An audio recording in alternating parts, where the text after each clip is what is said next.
Why Ayurveda is very special, ఎందుకు ఇంతసార్లు చెప్తున్నామో ఆయుర్వేదం ఇంత స్పెషల్ అని, యూనిక్ అని దాని గురించి తెలుసుకుందాం. నేను డాక్టర్ శ్వేత, ఎండి ఆయుర్వేద, శ్రేష్ఠ ఆయుర్వేదిక్ హాస్పిటల్. ఆయుర్వేద ఏంటంటే 5 మెయిన్ ప్రిన్సిపల్స్ మీద డిపెండ్ అయి ఉంటుంది. ఫస్ట్, స్వాస్థ్య స్వాస్థ్య రక్షణం, ఆతురస్య వికార ప్రశ్నం. అంటే ఒక హెల్దీ ఇండివిజువల్ని హెల్త్ మెయింటైన్ చేయడం అనేది main target of Ayurveda. Next వచ్చి ఎవరికైతే డిసీజ్ ప్రాబ్లం వస్తుందో వాళ్ళ డిసీజ్ని ట్యాకిల్ చేయడం అనేది సెకండ్ స్టెప్ ఆఫ్ ఆయుర్వేద. అలాగే second principle personalized treatment or personalized medicine.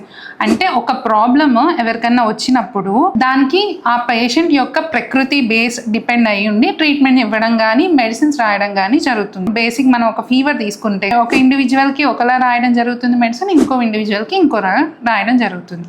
And third principal వచ్చి Ayurveda treats the disease from root cause.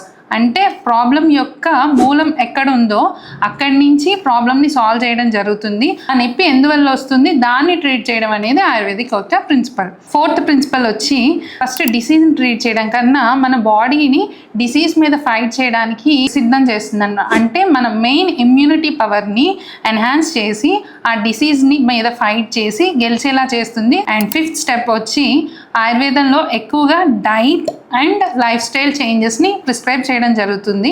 ఎందుకంటే మనం ఎన్ని ప్రాబ్లమ్స్ వచ్చినా వాటిని ఎంత ట్రీట్ చేసినా డైట్ అండ్ లైఫ్ స్టైల్ మార్చుకోకపోతే కనుక మళ్ళీ రిపీట్ అయ్యే ఛాన్సెస్ ఏ కండిషన్లోనే అయినా ఉంటుంది.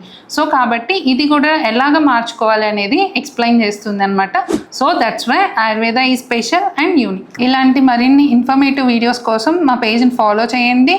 ఏమైనా డౌట్స్ ఉంటే కామెంట్ చేయండి.